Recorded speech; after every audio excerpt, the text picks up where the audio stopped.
안녕하세요. 손유빈입니다. 위험자산 선호가 회복되고 달러화 강세가 완화되면서 코스피는 2,400선 회복, 양지수 모두 1% 상승으로 거래를 마쳤습니다.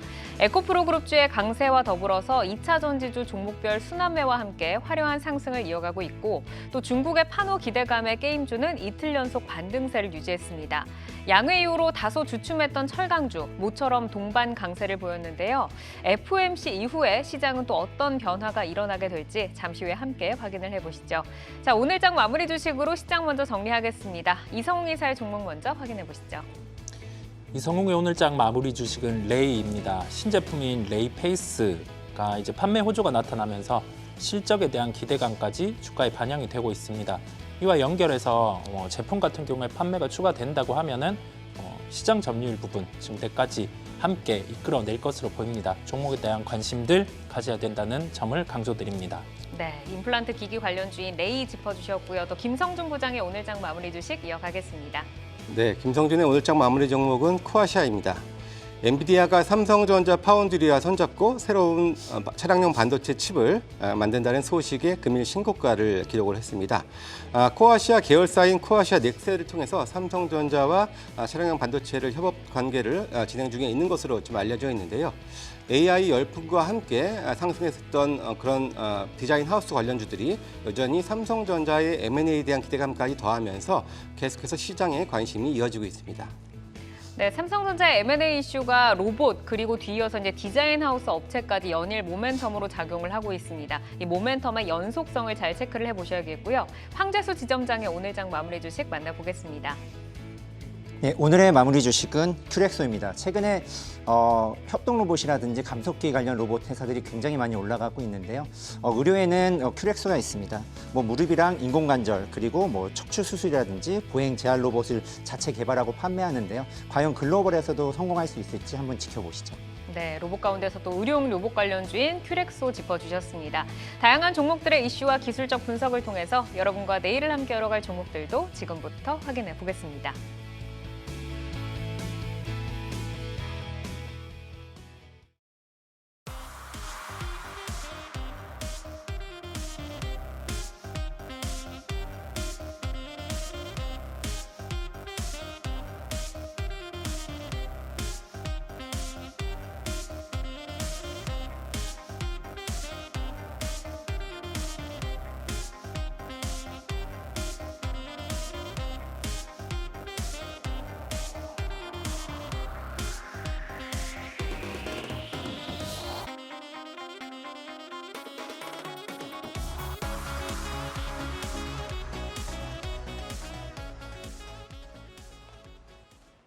이슈를 통해 성장주와 주도주를 찾아보는 종목인 이슈. 양회 이후로 횡보세를 보이다가 모처럼 반등세에 나선 철강주, 그리고 구글의 바드 출시로 다시 주목을 받는 AI 챗봇 관련주 진단을 들어보도록 하겠습니다. 철강 먼저 볼까요? 중국의 경기 부활에 대한 기대감으로 급등세를 보이던 철강주가 시진핑 3기 정부의 보수적인 성장률 목표 제시에 양회 이후로는 잠시 주춤하는 모습을 보였습니다. 하지만 또 일본과의 해빙 분위기와 또 유럽발 수요 기대감에 철강주 다시 주목을 받고 있는데요. 오늘 KG케미칼, 또 휴스틸, 또 동국산업 등 또 주요 철강주들이 동반 강세로 거래를 마쳤습니다. 자, 이어서 AI 챗봇입니다. 챗 GPT가 처음 모습을 드러낸 지 얼마 되지는 않았지만 후속 시리즈 그리고 대항마들이 빠르게 시장에 지금 공개가 되고 있는데 구글이 챗 GPT 대항마로 바드 시험판을 출시를 했고요. 또 국내에서도 카카오가 다다음이라는 AI 챗봇 서비스를 출시를 했습니다. 속도감 있게 새로운 소식이 나와주면서 횡보 구간에 있는 AI 챗봇 관련주도 다시 한번 기지개를 켜는 모습인데 잠시 후에 자세하게 종목별로 진단을 들어보도록 하겠습니다. 자, 철강주부터 말씀을 좀 들어볼까요? 양회 이후로는 이제 잠시 좀 주춤했습니다. 횡보세를 보이던 철강주가 오늘 모처럼 동반 강세를 보이면서 마감을 했는데 그간 조금 쉬었던 철강주에 다시 한번 좀 훈풍이 들어오는 건지 김성준 부장께 먼저 듣고 갈까요? 예, 중국의 양회 관련해서 사실 철강주, 석유화학 종목들 중심으로 해서 좀 강하게 상승을 했다가 지금 현재는 오히려 그 상승했었던 그 이전 수준을 좀 하회하고 대부분 지금 마무리가 되어 있는 업체들이 상당히 좀 많이 있습니다. 아무래도 기대에 좀 못 미치는 정책을 좀 발표하면서 이런 현상들이 좀 나타나고 있는 상황인데요. 일단 결론적으로 말씀을 드리면 먼저 국내는 상당히 좀 아직은 어렵고 해외는 그나마 좀 양호하다라고 일단 정리를 해볼 수 있을 것 같은데요. 지난 20일까지 국내 그 건설사들이 폐업 건수가 803건이라고 합니다. 하루에 10개 회사 이상이 지금 폐업을 한다라고 보시면 될 것 같은데요. 그만큼 좀 특히 지방 건설사 중심으로 좀 어려운 환경들 지속이 되고 있고요. 여전히 PF 관련해서 또 이제 좀 어려운 상황이고요. 그래서 현금이 아무래도 좀 부족한 지방 건설사들이 계속해서 좀 어려움을 겪고 있습니다. 이렇게 철강주들 그 지방 건설사들이 좋지 않다는 얘기는 여전히 철강 경기가 이렇게 썩 좋다라고 볼 수는 없다라고는 꼭 해석할 수 있는 거고요. 해외는 그나마 양호한 것이 역시 미국의 인프라 투자가 지속이 되고 있고 아무래도 미국은 수요가 좋다 보니까 가격도 그래도 조금 우상향하는 흐름을 보여주고 있는 부분들이고요. 유럽 역시도 뭐 튀르키예 지진 여파로 인해서 재건 수요가 좀 많이 좀 증가하다 보니 그래도 꾸준하게 조금 늘어나고 있고 국내 업체들이 그래도 좀 그쪽으로는 수출이 그래도 양호한 움직임을 지금 보여주고 있다 이렇게 볼 수가 있습니다. 그래서 현재 오늘 뭐 반등을 좀 오랜만에 보이긴 했습니다만은 밸류에이션 저점대 정도 수준에서 나오는 기술적인 뭐 반등 정도 수준을 좀 봐야 될 것 같고요. 아직까지는 추세적으로 회복을 하기에는 아직은 좀 어려운 구간이라고 생각이 듭니다.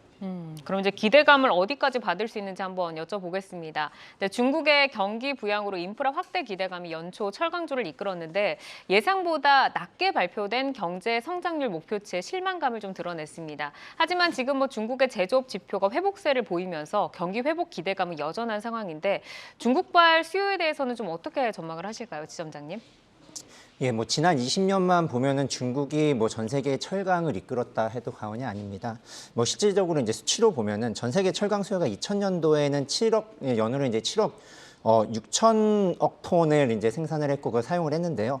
21년도 그러니까 최근 뭐 3년 전만 해도 뭐 18억 4천억 톤으로 2.4배나 증가했습니다. 이게 증가분이 10억 8천억 톤 중에서 뭐 중국이 차지하는 비중이 굉장히 높습니다. 8억 3천만 톤이니까 거의 뭐 대부분을 차지한다라고 할 정도로 중국이 수요를 거의 빨아들였다. 그리고 생산을 굉장히 많이 했다라고 볼 수 있는데요. 앵커님께서 말씀하셨던 대로 중국이 이번 양회에서 5% 경제 성장률이 시장에서는 약간 실망감, 생각보다 낮다라는 실망감을 보이긴 했지만 그래도 조금 둔화되는 주가로서는 이제 둔화되는 움직임을 보였지만 실질적으로 뭐 경기에 되게 있어서 중요한 거는 뭐 부동산 경기가 되게 좀 중요합니다. 뭐 우선 조금 더 살펴보면요. 경제 성장률을 5%라고 했지만 2월 중국 제조업 PMI 지수가 52.6으로 나타났습니다. 실질적으로 경기에 대한 수요 그리고 기대감이 좀 높다라고 판단돼서 당연히 경기가 높다라고 했을 경우에는 중국 이제 철강 수요도 호조를 보일 가능성이 높다라고 판단이 되고 있는데요. 말씀드렸듯이 부동산 경기가 굉장히 중요하다라고 볼 수 있습니다. 뭐 부동산 경기가 당연히 중요한 거는 이제 중국 정부의 매크로 정책뿐 아니라 지방 정부의 부채라든지 뭐 소비까지도 연결이 되고 있기 때문에요. 네. 부동산 경기가 굉장히 중요한데 의외로 양해에서는 부동산에 대해서는 크게 언급되지 않는 모습은 좀 보이긴 했습니다. 그래서 경제 성장률에 대한 부분만 굉장히 나타냈던 부분이고 하지만 내수나 뭐 경기 부양책에 대한 강한 의지로 인해서 하방은 좀 그래도 견조하지 않을까. 철강 수요에 대해서 말씀드릴 수 있을 것 같습니다.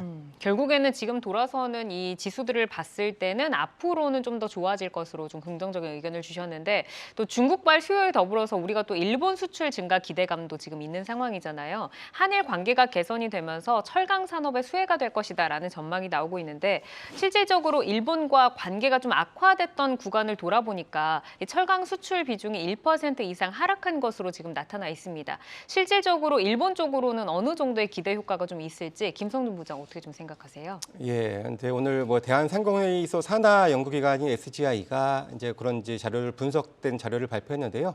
이번 회담을 통해서 대일 수출 금액이 3조 5천억 가량 증가하면서 경제 성장률 0.1% 가량을 증가시킬 수 있는 요인으로 작용할 것이다라고 분석을 했고 이런 것들이 오늘 철강주들의 반등에 어느 정도 일조를 했다라고 보여집니다. 하지만 뭐 사실 그 일본과의 이 무역 적자는 뭐 해방 후 한 번도 흑자를 기록한 적은 없었고요. 특히 작년 같은 경우 전체 무역 적자의 절반이 넘는 50.72%가 바로 대일 무역 적자에서 일본에서 나온 그런 적자였습니다. 추세였습니다. 그리고 이번 20일에 나왔었던 그런 수출 부분들도 일본 역시 8.7%가량 감소하는 부분들이 있었고요. 물론 이제 회담을 했으니 앞으로 뭐 점진적으로 관계 개선을 통해서 조금 회복도 기대할 수 있는 부분들도 생기겠습니다만 아직까지는 그렇게 큰 기대를 하기는 어려운 그런 좀 상황이라고 생각은 좀 들고요. 물론 저 일본의 지금 가장 큰 철강 회사 일본제철 같은 경우에는 최근에도 계속해서 신고가를 보여주고 있습니다. 물론 이 회사가 이제 고로를 조금 15개에서 11개로 줄이면서 일단 좀 효율성을 강화하면서 수익이 좀 좋아지고 있는 부분들도 있는 것 같은데요.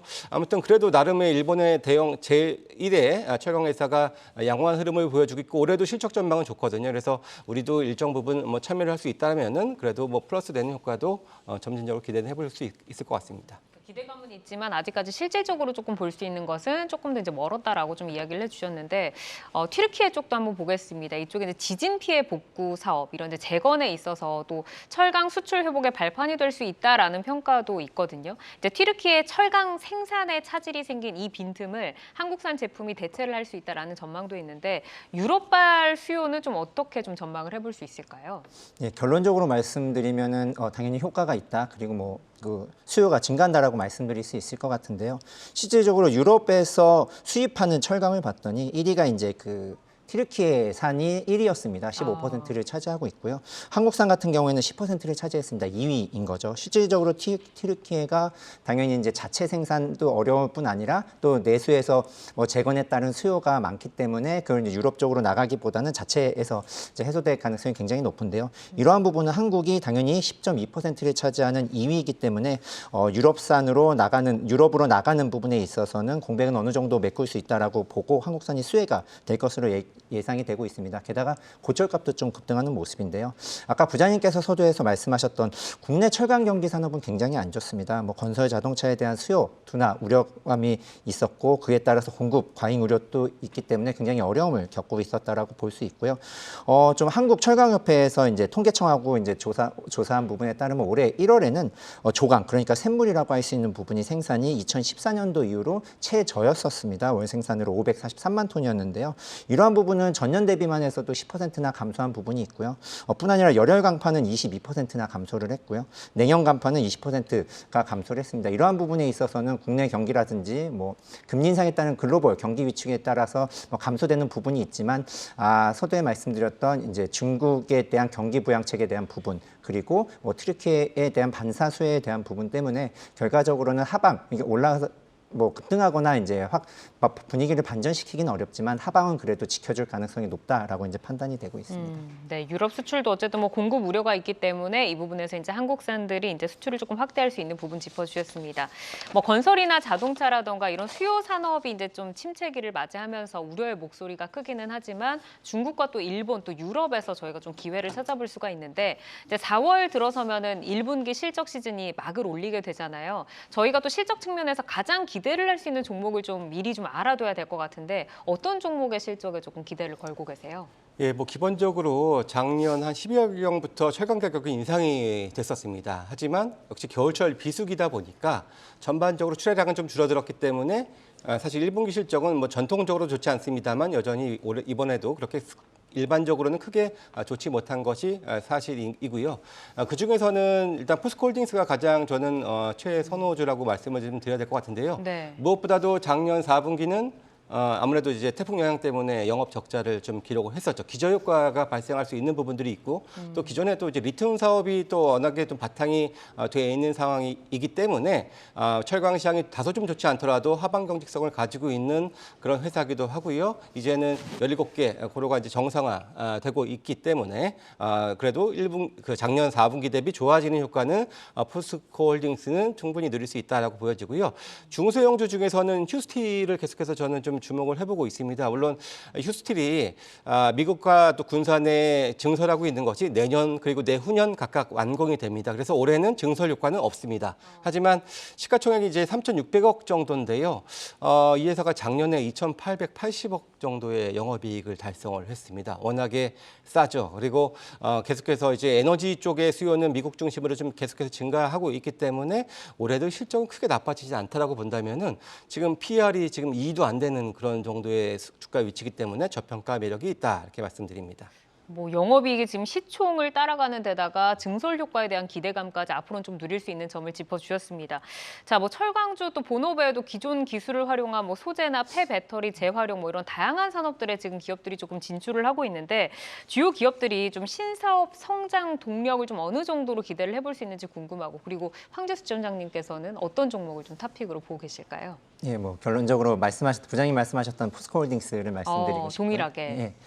사실상 이제 철강 산업 같은 경우에는 이렇게 뭐 세계 경기에 되게 민감한 부분이 있지만 실질적으로 그 레버리지는 크지 않다라고 봅니다. 그런데 이제 뭐 폐배터리라든지 새롭게 이제 뭐 리사이클에 대한 부분, 리튬이라든지 이런 부분을 생산하는 기업들 같은 경우에는 좀 레버리지 효과가 발생할 수 있다라고 말씀드릴 수 있을 것 같고요.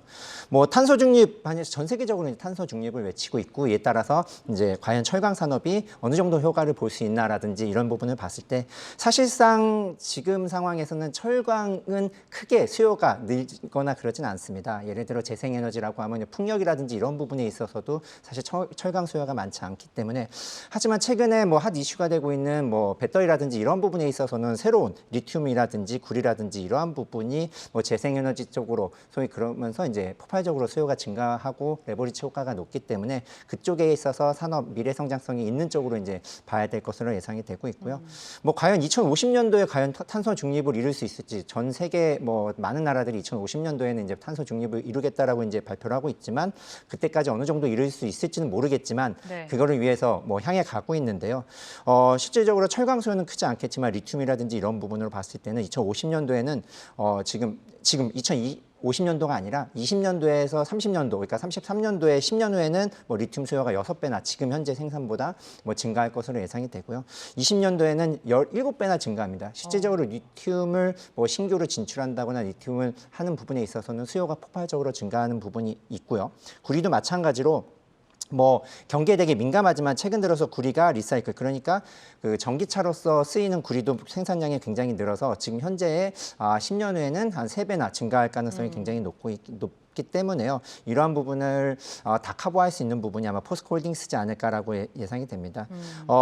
하반기부터 리튬 사업에 대한 순항이 예상되고 있고요. 결과적으로는 리튬, 니켈, 흑연, 광물 자원부터 뭐 양극재, 뭐 그리고 음극재가 최종재까지 밸류체인을 구축하고 있는 포스코홀딩스에 대한 실적은 많이 증가할 것으로 예상이 되고 있고요. 뭐 올해는 리사이클 리튬이라든지 그리고 내년에는 광산 리튬 매출이 발생하고 25년도엔 아르헨티나를 통해서 염소 리튬이 발생하고 네. 그리고 뭐 25년도에 마찬가지로 황색 니켈 새로운 금속들이 나오기 때문에요. 네. 뭐 기업 실적이 굉장히 도움이 될 거라고 예상이 됩니다.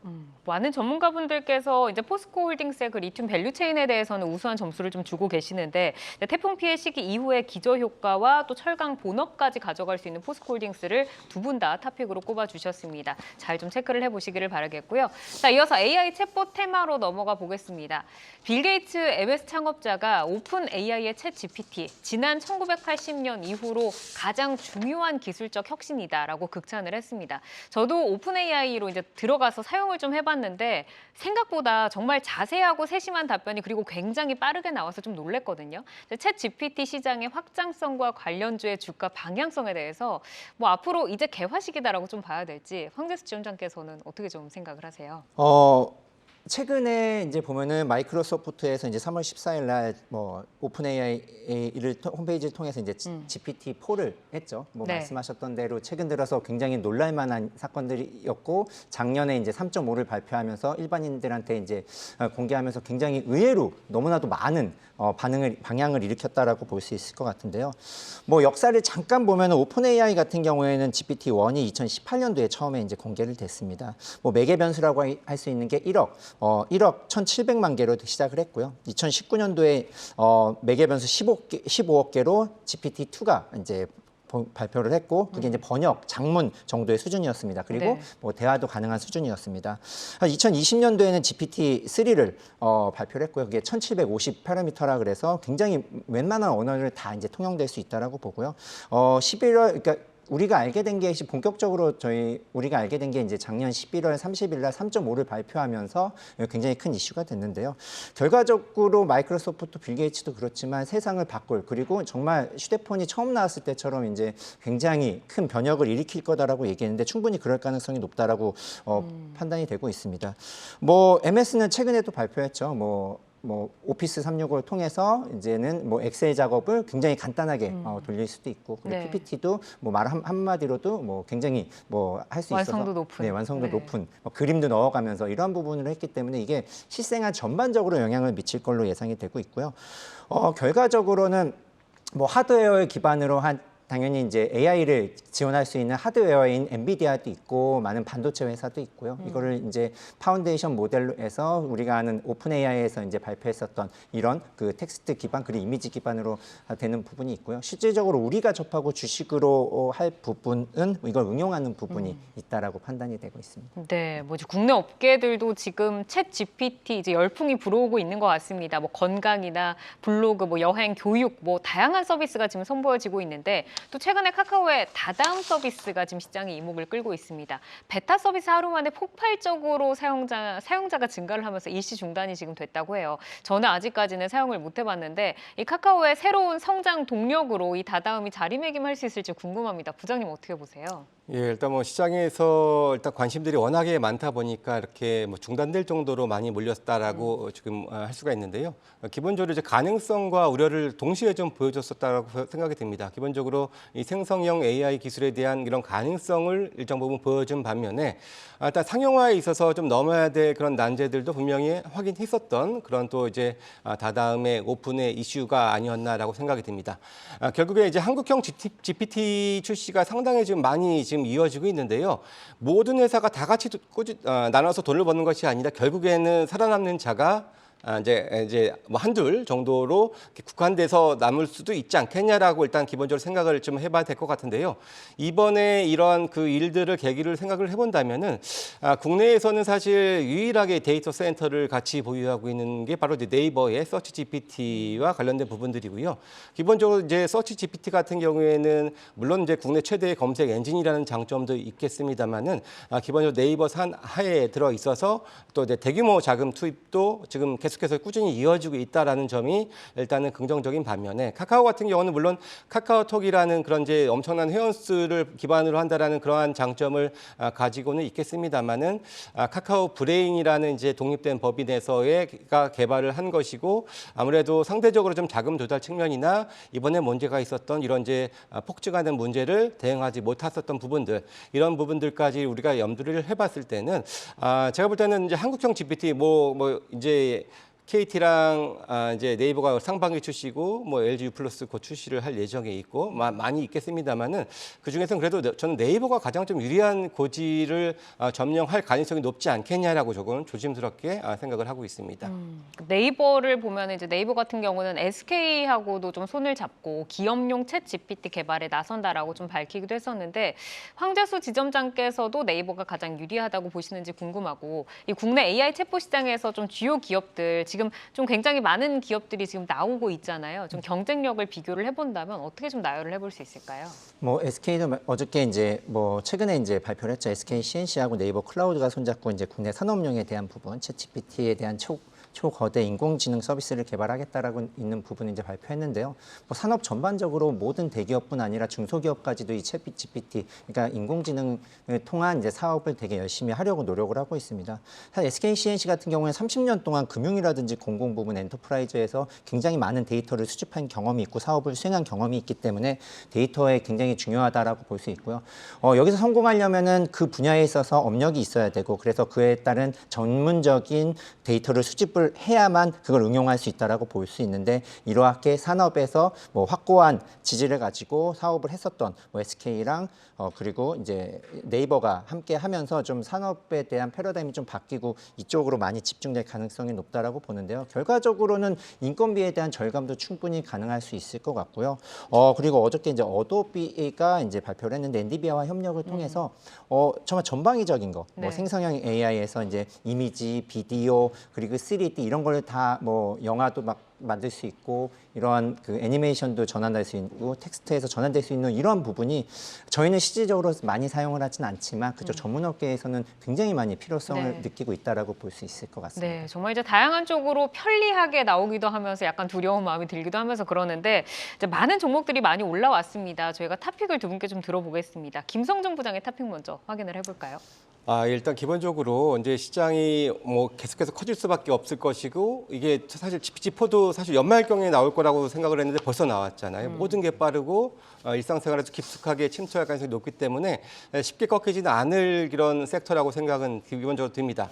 하지만 이제 주가적인 측면에서는 지난번 GPT-3보다도 오히려 조금 주춤한 모습을 좀 보여주고 있죠. 한 단계 레벨업이 아니라 횡보하거나 오히려 일부 좀 조정을 받는 흐름들을 좀 많이 보여주고 있기 때문에 그런 점들은 좀 이제 보셔야 될 것 같고요. 챗 GPT-3 때도 나름의 주도주 중에 하나였습니다. 오픈 엣지 테크놀로지를 일단 1차적으로 좀 관심 있게 좀 보고 있고요. 아무래도 AI 반도체 시장은 꾸준하게 2025년까지도 20% 이상 고성장을 하고 있고 아무래도 기존에도 뭐 삼성전자, 하이닉스, 마이크론 등등에서 이렇게 많은 고객들이 있는데 팹리스 업체, 디자인하우스 업체로도 계속해서 더 이제 확장될 수 있는 가능성이 있기 때문에 올해 실적이 기대가 되는 부분들이기 때문에 네. 오픈 엣지 테크놀로지 관심 있게 보겠습니다. 네, 알겠습니다. 그럼 황재수 지점장의 탑픽 바로 좀 들어볼까요? 좀 짧게 한번 들어볼까요? 예, 대형주 중에서는 다음하고 네이버에겐 큰 기회가 왔다라고 저는 생각이 되고 있습니다. 그리고 말씀하셨지만은 이제 소위 말하는 파운데이션 모델에서 API 그러니까 이거 어떻게 응용해서 상업화 시키느냐에 대한 부분에 있어서 뭐 상장사 중에서는 뭐 마인즈랩이나 뭐 플래티어라든지 이런 부분이 광고나 아니면 뭐 기상캐스터, 가상인간 뭐 이런 쪽으로 응용할 수 있는 부분이 있기 때문에 이런 쪽도 결국은 좀 수급이 몰리지 않을까 예상되고 있습니다. 네, 뭐 글로벌적으로는 엔비디아를 필두로 우리나라에 이제 또 주목을 해보자 하는 기업들도 한번 체크를 해보시기를 바라겠습니다. 자, 오늘의 내용들 잘 참고를 해보시고요. 여러분은 지금 내 종목을 만나는 즐거움, 종목 맛집 투데이 한경 코리아마켓과 함께하고 계십니다.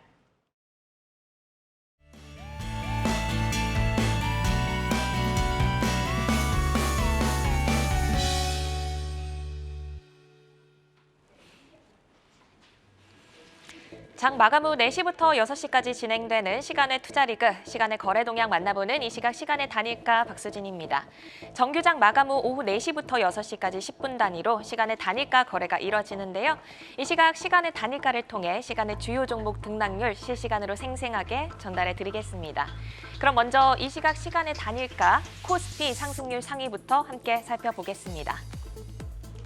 가장 먼저 유유제약 우선주가 7.6%로 가장 큰 상승률 보이고 있고요. 그 뒤를 이어서 A프로젠이 3% 상승을 하면서 강세를 보이고 있습니다. 건자재 관련주이자 또 풍력 관련주이기도 한 3일 CNS가 2.5%로 그 3위 순서를 달리고 있고요. 영상 콘텐츠 관련주인 IHQ가 2.1% 상승을 하고 있습니다. 2차 전지 양극박지를 납품하는 업체죠. 조일 알미늄 오늘 25% 급등을 했는데요. 현재 시간외에서도 그 분위기 이어가면서 2% 상승하고 있습니다. 이어서 코스닥 상승률 상위 살펴보겠습니다. 가장 먼저 인카 금융서비스가 9.7%로 상한가로 거래가 되고 있습니다. 생명공학, 독립보험 대리점, 제너럴 에이전시 중 세 번째 규모인데요. 기관 수급이 눈에 띄는 종목입니다. 현재 9.7% 상승을 하고 있고요. CTC 바이오, 생명공학 분야 전문 연구 기업으로 오늘 1% 하락을 했는데요. 역시 9.6% 상승한 11,400원에 거래가 되고 있습니다. 계속해서 시간의 단일가 코스피 하락률 상위 보겠습니다. DRB 동일이 2%로 가장 큰 하락률 보이고 있고요. 인바이오젠이 1.4% 하락하고 있습니다. 비트코인 관련주로 오늘 시장에서 약보합 마감을 했는데요. 1.4% 현재 밀리고 있고 동남합성 계면 활성제를 제조하는 기업입니다. 오늘 57억 규모의 자사주 소각 결정으로 4%대 상승률을 보이면서 강세 마감을 했는데요. 현재는 1.3% 밀리면서 거래가 이어지고 있습니다.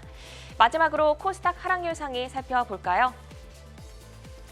영호 DSP OLED 관련주입니다. 3.3%로 코스닥에서 가장 큰 하락률 기록하고 있고요. 아스타, 사우디 투자 유치 기대감에 연일 급등했던 종목이죠. 오늘도 13% 급등이 나왔었는데 현재는 2.6% 하락하고 있습니다. 신화 인터텍 역시 OLED 관련주로 2.3% 밀리고 있고요. 그 다음을 이어서 B2N이 2.3% 하락하고 있습니다. 이렇게 이 시각 시간의 단일가 살펴봤는데요. 시간의 단일가 매매는 오후 6시까지 10분 단위로 매매가 체결됩니다. 되니까 모멘텀 그리고 거래량 등 꼼꼼히 살펴보시고 시간에서도 성투 전략 세워가시기 바랍니다. 시간의 단일가 거래 동향은 잠시 후 시간의 단일가 특징주를 통해서도 확인하실 수 있습니다.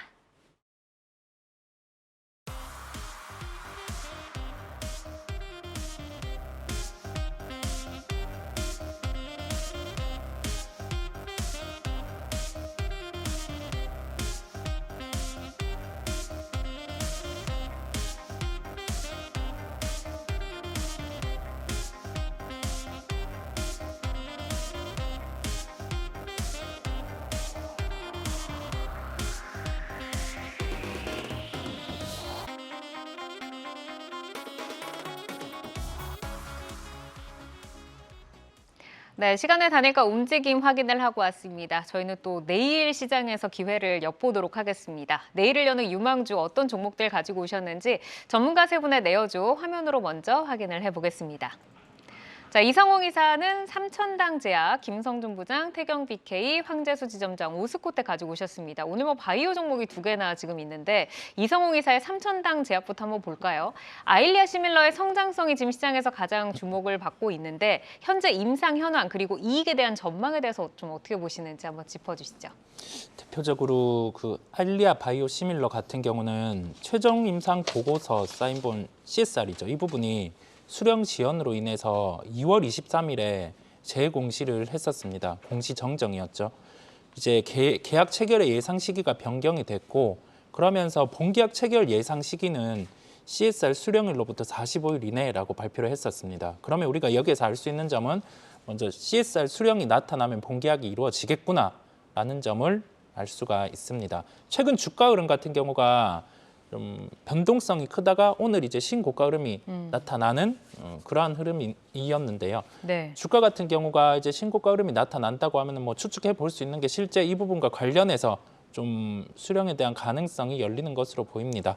그렇게 우선은 받아들이면 되고요. 그다음에 지금 시장 같은 경우는 그 약한 시장이 이렇게 형성이 될 때는 신고가 이후에 조정 같은 경우가 대부분 나오게 됩니다. 그런데 개별주의 강세가 나타나고 있는 시장이고 여기에 더해져서 하나의 모멘텀의 가능성이 있는 것만으로도 주가는 먼저 반응해서 이렇게 끌어올리는 게 지금 시장의 형태이기 때문에 신고가 종목 중에서 모멘텀을 갖추고 있는 종목, 삼천당 제약 같은 경우는 주목이 필요한 가격대라는 판단으로 오늘 말씀을 드리게 되었습니다. 네, 지금 이제 개별주 강세장에서 신고가를 다시 트라이를 하면서 지금 올라가려고 하고 있는데 뭐 매물대도 이제 많이들 좀 이렇게 거쳐서 올라왔습니다. 자, 어디까지 좀 가격 전략을 볼 수 있을까요? 우선 우리가 차트를 통해서 말씀을 한번 드려보도록 하겠습니다. 이렇게 가격대 흐름을 본다고 하면 45,000원대에서 한 12월, 1월 한 2개월 정도 주가가 횡보가 나타나는 흐름이었고요. 그리고 나서 한 4만 원대 후반에서 6만 원대 직전까지 주가는 변동을 두 차례 이렇게 주는 흐름이었습니다. 이때가 정정 공시 부분이 나오고 나서고요. 지금 주가 같은 경우는 이렇게 단기적으로 추세를 상승으로 덜면서 흘러가고 있는 흐름입니다.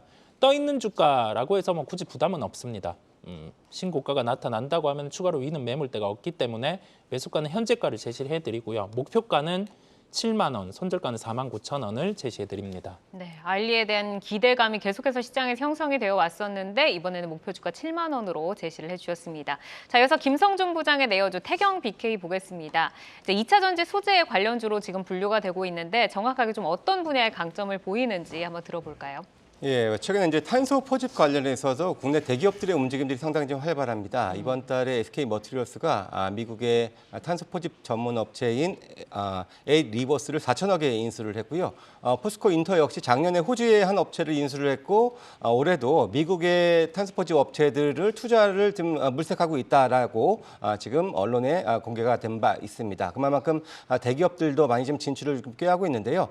태경 BK는 기본적으로 석회 제조 사업과 탄산가스 사업, 그리고 석유 코크스 크게 세 가지로 나눠볼 수가 있겠는데요. 앞서 언급드렸던 탄소 포집 관련해서는 현대 오일뱅크와 현재 같이 협업을 진행하고 있는데요. 현대 오일뱅크가 이제 원유 정제를 하다 보면 거기에 따라서 이산화탄소도 발생하고 또 이제 부산물도 발생을 하게 됩니다. 이제 이를 통해서 이거를 활용을 해서 탄산 칼슘을 이제 제조를 하는데요. 이것은 이제 뭐 건축 자재라든지 뭐 시멘트 그리고 종이 그리고 뭐 플라스틱과 같은 이런 쪽으로 활용이 되는 그런 또 사업입니다. 그리고 또 석회 제조 사업 같은 경우에는 이 회사가 직접 또 그 채굴을 광산이 있습니다. 그래서 네. 거기서 직접 채굴을 해서 가공을 하고 판매까지 하는 수직 계열화되어 있는 국내 유일한 회사가 바로 태경 BK이고요. 마지막으로 이제 석유 코크스 부분들인데요.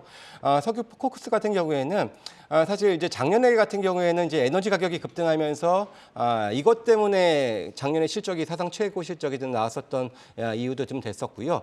기본적으로 이제 이 석유 코크스 같은 경우에는 향후에 2차 전지 원료로도 지금 쓰일 가능성이 좀 있는 분야입니다. 기본적으로 2차 전지의 음극재에 활용이 될 텐데요. 음극재의 핵심 소재가 바로 이제 인조 흑연인데 이 인조 흑연의 그 6%를 그 이제 현재 그 코크스가 핵심 소재로서 지금 활용이 좀 되고 있는 분야입니다. 근데 아직까지는 대부분의 2차 전지 업체들이 석탄 코크스를 많이 활용을 하고는 있는데요. 기본적으로 석탄 코크스가 석유 대비 이 이산화탄소 배출량도 한 34%가량 더 높기도 하고요. 기본적으로 이제 그 탈중국을 좀 꾀하고 있잖아요. 소재 관련해서. 근데 네. 석탄의 수입 비중이 이제 50% 이상이 지금 중국에서 수입을 해 오고 있기 때문에 아무래도 탈중국화를 위해서라도 석유 코크스로 좀 전환될 수 있는 수요가 분명히 있을 것이고 현재 이 석유 코크스 관련해서는 국내 독과점 업체가 바로 태경 BK이기 때문에 관련된 수혜 또한 이어질 가능성들도 충분히 있다라고 말씀드릴 수 있습니다. 그러니까 이제 전통적으로는 탄소 포집 업체인데 뭐 광산도 보유하고 있는 데다가 석유 코크스 납품으로 또 2차 전지 쪽으로도 좀 볼 수 있다. 그러면 이제 태경 BK가 모멘텀은 굉장히 많은데 지금 좀 횡보 흐름을 이어가고 있습니다. 가격은 어떻게 좀 볼까요? 예, 기본적으로 태경 BK가 과거에도 이제 평균적으로 PER이 한 20배 정도 수준에서 꾸준히 지금 평균 움직였었던 회사인데요. 네. 작년에 실적을 워낙에 좀 잘 받았던 부분들이기 때문에 현재는 한 8배 정도 수준 밖에는 채 되지 않는 위치이기 때문에 주가는 뭐 상승한 후에 좀 횡보하고 있습니다만은 여전히 실적 대비는 좋다라고 말씀을 드리고요. 차트 보실 텐데요. 물론 이 회사가 최근에 외국인들이 좀 강하게 매수를 하면서 최근에 좀 올리긴 했습니다. 하지만 지금 계속해서 좀 수렴해 가는 과정 중에 있다라고 지금 보여주고요. 기간 조정 중에 있다라고 생각이 드는데요. 기본적으로 실적 대비로 본다면은 대략 한 8,500원 정도. 물론 최근에 고점이 이제 7,600원이어서 1차적인 저항은 되겠습니다만 돌파 시에는 8,500원, PER 기준 한 10배 정도 수준이기 때문에 그 정도 수준은 그래도 과거 평균으로 감안해 봤을 땐 크게 무리 없는 가격이라고 보여지고요. 손절 가격은 한 10% 정도 수준이죠. 6,300원 최근에 저점이기도 했었습니다. 6,300원을 기준으로 말씀드리겠습니다. 네, 최근에 저점을 지켜두는지 확인을 하면서 목표가는 8,500원을 제시를 해주셨습니다. 자, 이어서 황재수 지점장의 종목 오스코텍으로 가보겠습니다. 오스코텍 하면은 뭐 신약물질 개발로 좀 강점을 드러내는 기업인데 또 최근에 뭐 알츠하이머 관련해서 이슈가 조금 나오기는 했고 하지만 그래도 우리가 좀 주목할 부분이 레이저 티닙 그쪽이겠죠? 네네 맞습니다. 실제적으로 뭐 바이오 좀 생소하실 수 있는데 왜냐하면 요즘에 바이오 얘기하면은 2차 전지 뭐 로봇 AI 때문에 굉장히 그쵸. 예 묻혀 그쪽에 있죠, 이제 합해 지금은. 있어서 네. 지난주에 말씀드렸던 윤성도 뭐 사실상 단기간에 좀 생각보다 많이 막 올랐던 많이 부분이 올랐죠. 예, 그런 네. 부분도 있었는데요. 실제적으로 이제 저는 개인적으로 이제 오늘 좀 민감한 얘기긴 하지만 이제 2차 전지를 좀 줄이고 그동안 이제 쉬고 있고 올해 좀 모멘텀이 있는 오스코텍을 좀 늘리겠다라고 이제 생각을 해서 이제 좀 실행을 하고 있었는데요. 말씀하셨던 대로 레이저 티닙이 굉장히 중요합니다. 뭐 바이오텍을 보는 거에 있어서 과연 신약 물질이 어느 정도 규모의 시장이냐, 그리고 어느 정도의 임상을 진행했느냐가 굉장히 많이 중요한데요. 뭐 바이오 하시는 분들은 3년 내내 지금 어려움을 겪고 계실 겁니다. 뭐 코로나 시작할 때쯤에 굉장히 많이 올랐다가 지금은 굉장히 많이 하락해 있는 부분인데요. 오스코텍 레이저 티닙이라는 부분은 실질적으로 비소세포성 폐암 신약이다라고 보시면 될 것 같고요. 오스코텍에 있는 자회사 72%를 갖고 있는 자회사 제노스코가 이제 개발을 해서 결국 이제 그 유한양행에 이제 애로를 했고요. 그 유한양행이 결과적으로 제2의 이제 그러니까 존슨앤존슨한테 이제 갔다라고 이제 모든 걸 넘겼던 애로를 했다라고 보시면 될 것 같고요. 실질적으로 가장 중요한 해인 게 올해 5월에서 그러니까 2분기에서 3분기다라고 얘기를 하고 있는데 발표 시점을 이 얀센에서 2분기에서 3분기 사이에 뭐 지금 3상 중간 결과를 발표하겠다라는 라고 이제 얘기를 했고요. 이 결과에 따라서 FDA 승인권에 대한 스케줄도 굉장히 많이 중요한 거기 때문에 네. 가장 큰 모멘텀이다라고 말씀드릴 수 있을 것 같고요. 실질적으로 지금은 2차 치료제로 국내에서는 판매가 되고 있습니다. 작년에 삼상도 이제 유한양행에서 발표를 했고요.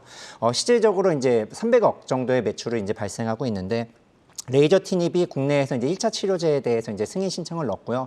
만약에 1차 치료가 올해 또 이제 승인이 날 거니까 그렇게 된다면은 뭐 1,000억 시장을 이제 갖고 온다라고 보시면 되고, 이익 나누는 부분에 있어서는 글로벌에서는 존슨앤존스가 10% 매출의 10%를 이제 유한양행 쪽에 주고요. 그거에 대한 40%를 이제 이 오스코텍에다 준다라고 보면 될 것 같고요. 국내 같은 경우에는 매출액의 10%를 받고 있습니다. 결과적으로 FDA 승인이 나와서 신약이 된다.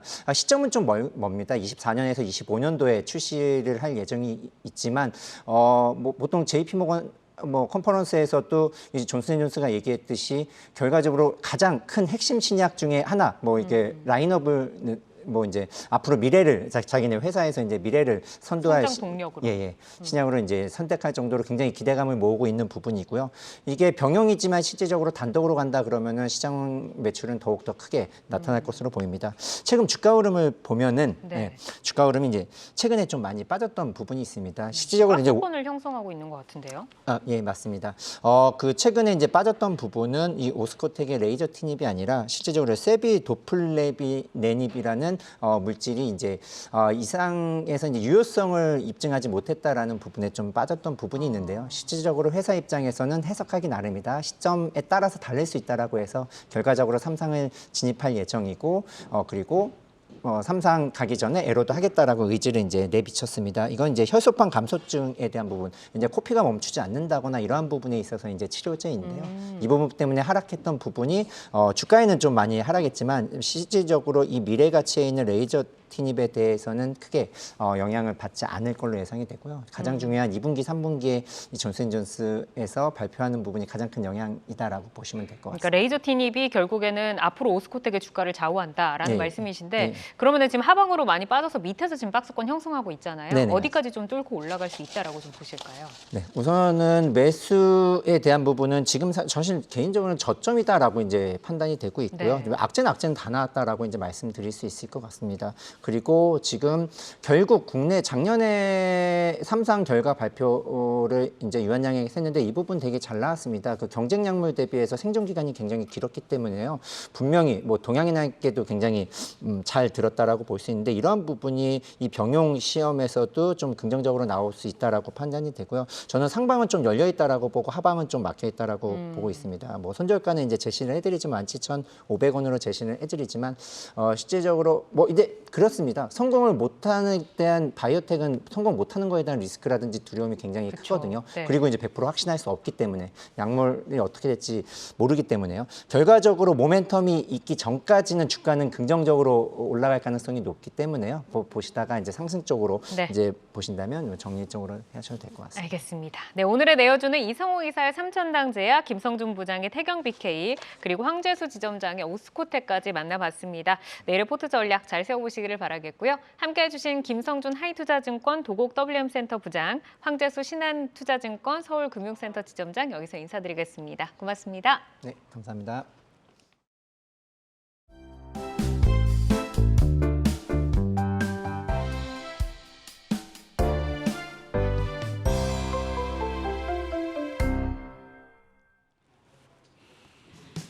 시간의 단일가 거래 속 특징주들을 따라가 보는 시간의 단일가 특징주 탑5 시간입니다. 시간의 단일가 거래는 내일장까지 연결돼 움직이는 종목들이 많은데요. 오늘 함께 하시면서 매매 전략에 잘 활용해 나가시길 바랍니다. 그럼 시간의 단일가 특징주 탑5부터 보시죠. 5위입니다. 엠노인데요. 삼성 SDS가 지분을 인수하며 주목받았던 종목입니다. 오늘 14% 상승하며 신고가를 경신했는데 현재 시간외에서도 긍정적 흐름 이어가면서 2%대 상승률 보이고 있습니다. 계속해서 4위 링크 제네시스입니다. 반도체, 디스플레이 소프트웨어를 개발하는 회사입니다.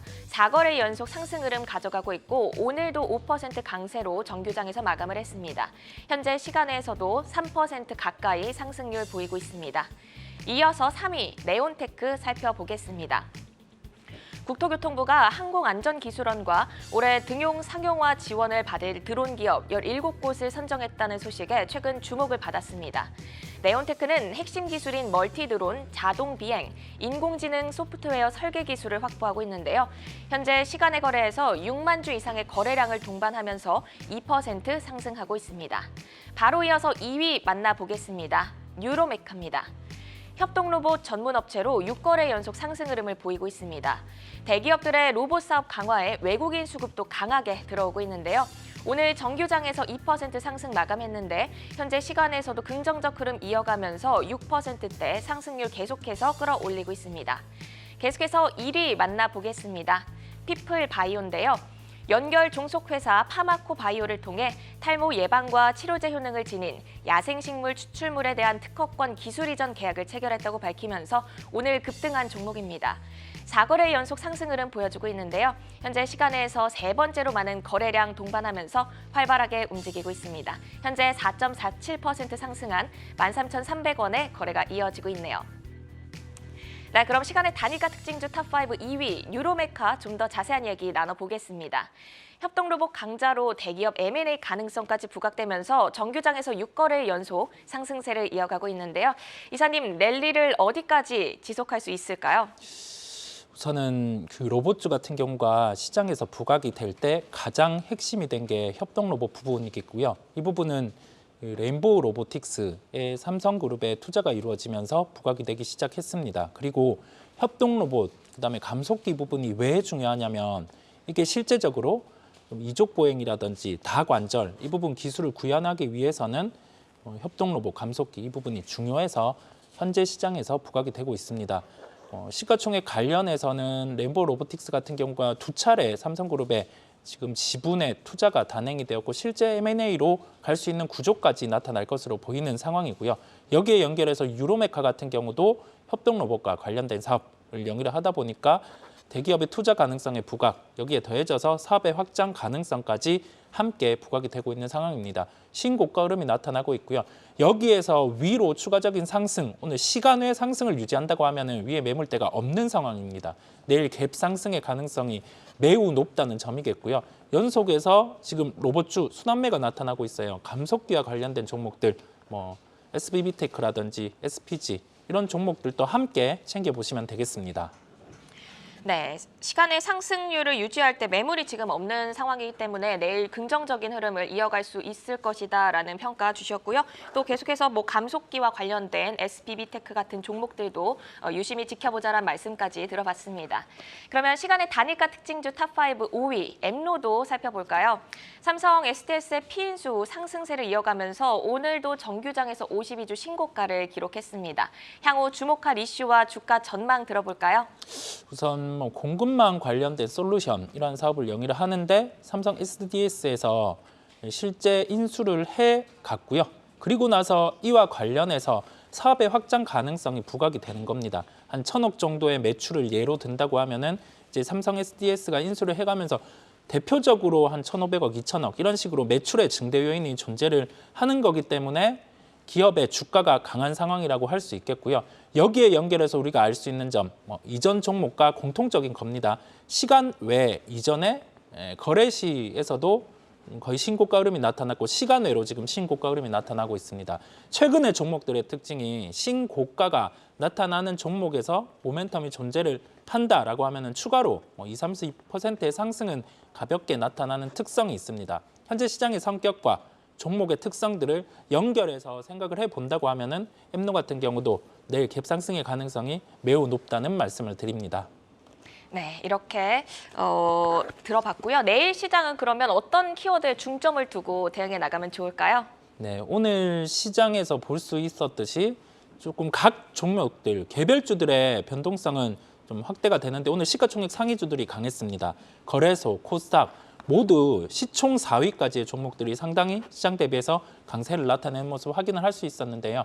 이러한 시총 상위주들의 강세가 이어진다고 하면은 지수단의 종목이 강할 수 있고 개별주들은 좀 순환매 성격으로 쉬어갈 수 있는 단계가 나타날 수 있습니다. 그렇다 보니 내일 시장에서 가장 주목해서 살펴봐야 될 점은 시가총액 상위주들의 지속적인 상승 여부, 그 부분을 체크해 보시면 되겠습니다. 네, 시총 상위 종목들의 강세가 계속해서 이어지는지 여부를 체크해 보자라는 말씀까지 들어봤습니다. 이렇게 오후 4시부터 6시 장 마감 후 시간의 투자리그, 시간의 단일가 특징주 탑5 살펴봤습니다. 시간의 단일가 매매는 오후 6시까지 거래가 지속되니까요. 에너지가 살아있는 종목들 잘 따라가 보시고 내일 장을 열어갈 종목별 베스트 전략까지 함께 확인해 보시기 바랍니다. 오늘 함께해 주신 이성훈 글로원 파트너스 이사는 여기서 인사드릴게요. 고맙습니다. 네. 네 종목을 만나는 즐거움, 종목 맛집 투데이 안경 코리아마켓은 방송 후에도 유튜브에 내어주 검색하시면 다시 보실 수 있습니다. 항상 알차고 풍성한 종목 정보로 투자자 여러분들과 함께하겠습니다. 오늘도 함께해 주신 여러분 고맙습니다.